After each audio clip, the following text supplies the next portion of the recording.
con ese mismo ánimo, con ese mismo gozo, con ese mismo sentir de seguir alabando el nombre de nuestro Dios, vamos a escuchar la palabra del Señor a través de los labios del pastor Eliezer Bajaña. Escuchemos con mucha quietud y reverencia.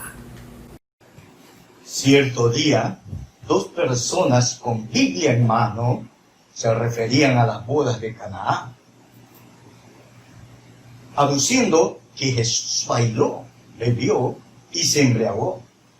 Parece que ellos buscaban su propio concepto de justificación con una verdad a media.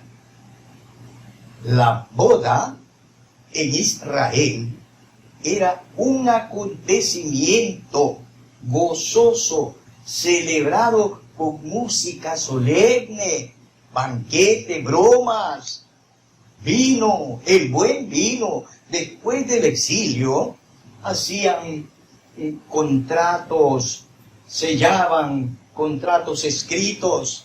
El novio iba con amigos a la casa de la novia y luego la escolta a su propia casa. El festejo duraba de 1 a 2 semanas. Sucesos en Caná de Galilea. Vamos a leer la palabra de Dios en el capítulo 2, versículo 2 hasta el 5. Dice así: y fueron también invitados a las bodas Jesús y sus discípulos. Y faltando el vino, la madre de Jesús le dijo: no tienen vino. Jesús le dijo: ¿qué tienes conmigo, mujer? Aún no ha venido mi hora.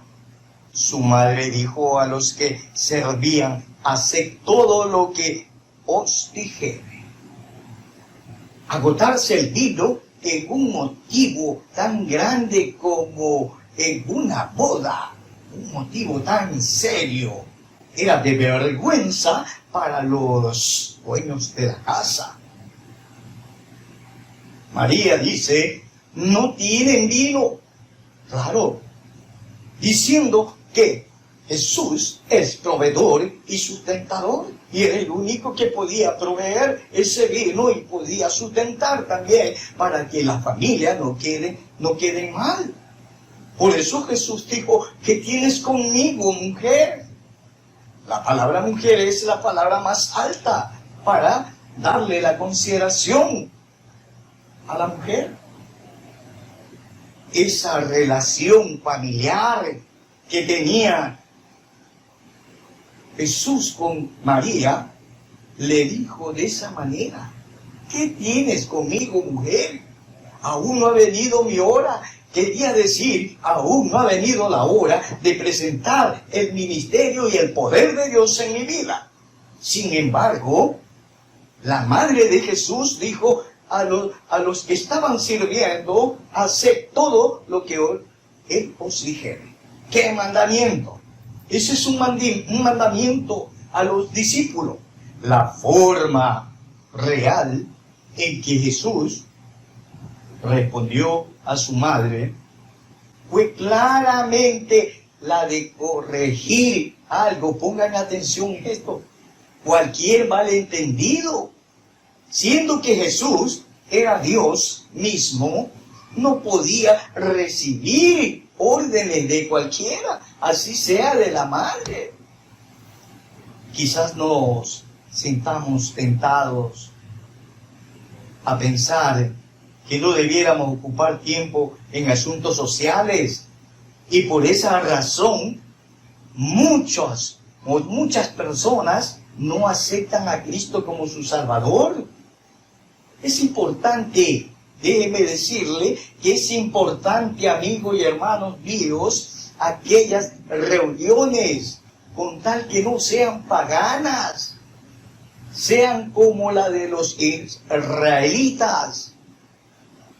Y a lo mejor esas actividades sociales pueden ser parte de su misión evangelística, puede ser parte de su misión evangélica. A menudo nuestra misión puede llevarse a cabo en momentos agradables, de celebración con otros o familiares que no conocen a Cristo.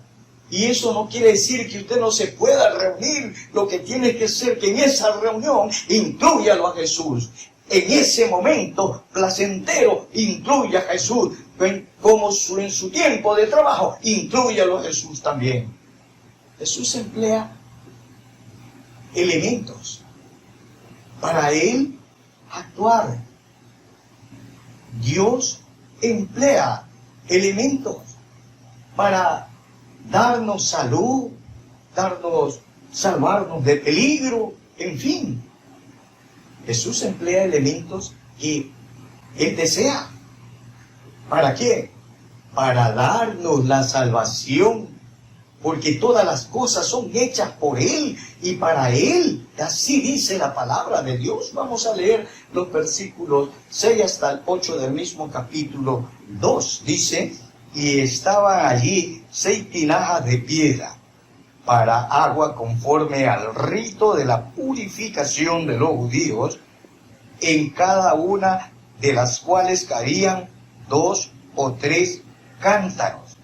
Jesús dijo: llenad estas tinajas de agua, y las llenaron hasta arriba. Entonces les dijo: sacad ahora y llevadlo al maestresala, y se lo llevaron. Jesús tenía la más grande misión en la historia de la humanidad, y esa misión era salvar al mundo. Pero a pesar de esto, empleó tiempo para asistir a esa boda en Caná de Galilea y darnos a nosotros una enseñanza de su poder y de lo que sí podemos hacer. Aquellas tinajas de piedras, recipientes abandonados, así estaban esas tinajas. La autoridad de Jesús fue con diligencia y obediencia. Agua es el elemento, poder que llena y limpia. Y el maestresala eran los supervisores o mayordomos. Asimismo, la gente nos mira a nosotros como supervisores de nuestro testimonio. La 6 tinajas de piedra usada para los ritos de la purificación de los judíos era para denotar la superioridad del cristianismo sobre el judaísmo. El agua representa la Torah, que en hebreo significa instruir en la voluntad del Señor. En el judaísmo viene a significar la ley de Moisés y las enseñanzas de los profetas. Hoy las tinajas de piedra representan la vida de las personas sin Cristo, usadas solo para ritos del mal. Una sociedad sin temor a Dios, de corazón duro, abandonados de Dios como tinajas sucias en este mundo. Cristo es la fuente de agua viva que limpia y purifica y quiere convertirlo a cualquiera de las personas en vino agradable, sabor por medio del bendito evangelio de Cristo. Por ese bendito evangelio de luz y salvación. La manifestación del poder divino, vemos en el versículo 9 y 10 hasta el 11 de este mismo capítulo. Dice así: cuando el maestresala probó el agua hecha vino, sin saber él de dónde era, aunque lo sabían los sirvientes que habían sacado el agua, llamó al esposo y le dijo: todo hombre sirve primero el buen vino, y cuando ya ha bebido mucho, entonces el inferior, mas tú has reservado el buen vino hasta ahora. Este principio de señales hizo Jesús en Caná de Galilea y manifestó su gloria, y sus discípulos creyeron en él. señal que Jesús reveló a sus seguidores.